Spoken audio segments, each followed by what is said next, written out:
Hello and welcome to today's Turbo Tuesday. Today I am talking about mindset, and getting into the wrong frame of mind can really damage our business and really damage our motivation, our enthusiasm, and really force us to go into deep procrastination. Really don't like that word.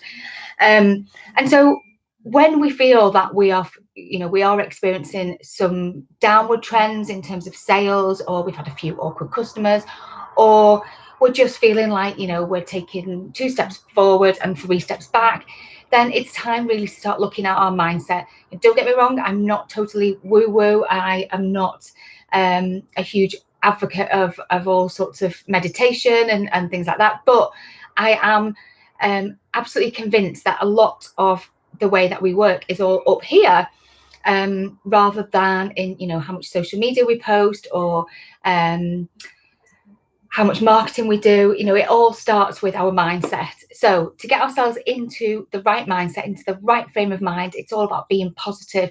It's about remembering what it is that we are good at, our strengths, how remembering the products that did sell, that have sold and that you've repeated on, and not focusing on the products that you are stuck with or that have been a little bit slower than you might have thought.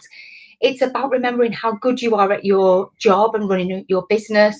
If you are very new to business, you've got to give yourself a little bit of credit for being new to the game, because it takes quite a bit of time to move from beginner, intermediate to real advanced experienced retailer.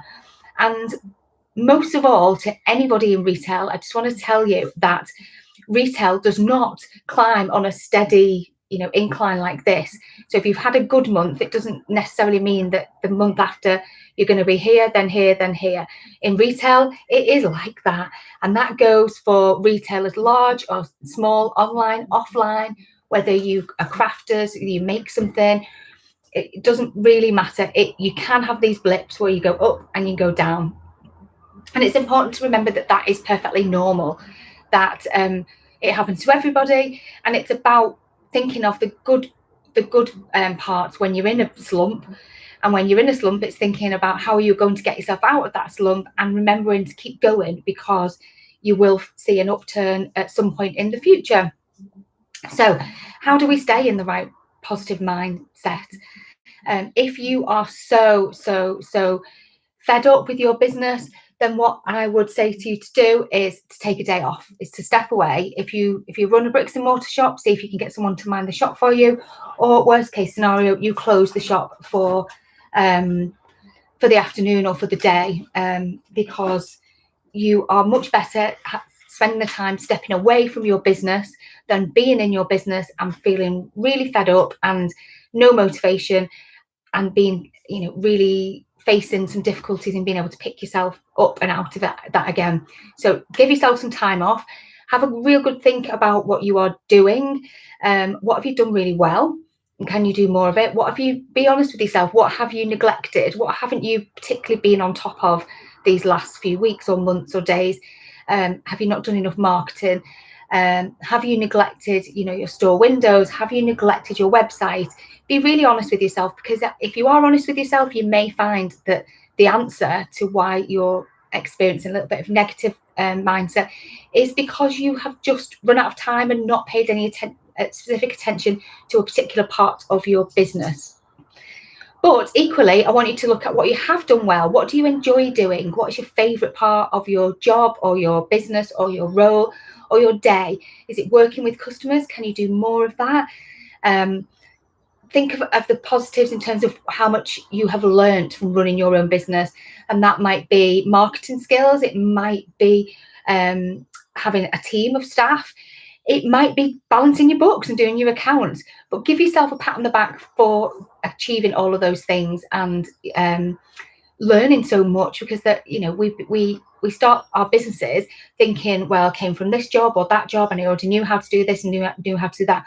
But in retail, we have to learn to do a whole big package, and there will be gaps in our skill set, and those are the things we have to learn. I'm not very techie minded. I don't particularly want to spend a lot of time understanding tech, but I do. I have to know the basics. And that for me is a big achievement, because it's something that I would have had other people doing for me when I worked in multiple retail. And I would never ever have seen myself tinkering with my own website, and I now do that. Not very well, but I do it.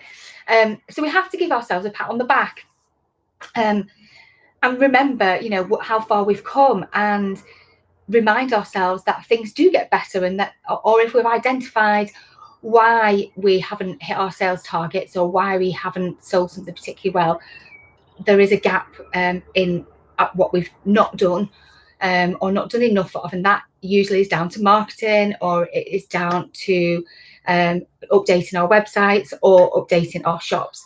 So once we've identified the problem, that's half the battle, because then we know what we need to do, and whether that is bringing in some help to help us get over this little hurdle, or it's refocusing our time, then having had that real good honest discussion with yourself and identifying the problem can really help switch that mindset. It will take a little bit of effort to get you out of that feeling, but you can do it because you've identified where those gaps are. And last but not least, in terms of mindset, one of the big things that people do talk to me about and say, oh, I'm not doing well, but look at them, they're doing really well, and they're selling loads. How do you know that they are selling loads? How do you know that they are doing really well? We don't.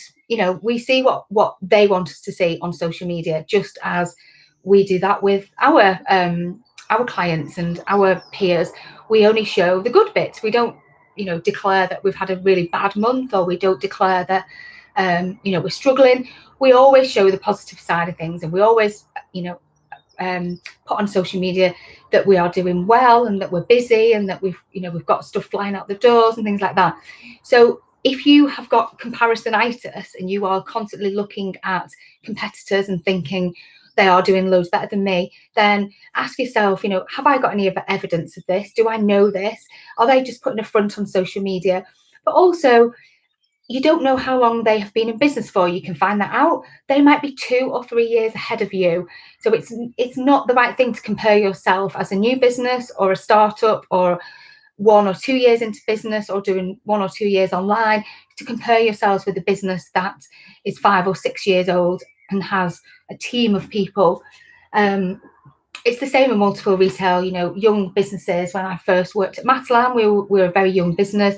We wanted to be M&S, we wanted to be BHS, we wanted to be John Lewis, and they are all very old businesses. But BHS is gone, M&S is struggling. Would that have been the right thing to do, to replicate everything that they did at that time? John Lewis have been trading for over 100 years, is it? I can't remember off the top of my head. Sainsbury's is an old business, M&S is an old business. These businesses have had years and years of experience and years of turbulent times, but we forget that. So it's really, really important to remember where we are in our own journeys, where we want to be, and identify the gaps or the things that we've missed out in terms of not doing our jobs or not selling as well as we could have done in the last few weeks. And remember, it's like this. It's a bit of a rock and roll ride. We have ups, we have downs, and there isn't going to be a steady incline like that on a regular basis. It's going to be that, then flat, then might go down, then up, and it's like that according to the seasons and the time of the year as well. The graph doesn't just go like that. The graph goes like this. So be positive. Give yourself the credit that you deserve, because you are running a successful business. You have learned so much. You are strong, you are brave, and you can do that. So go off, do it, have fun, and bring those sales in. I will speak to you all soon on the next Turbo Tuesday. Bye for now.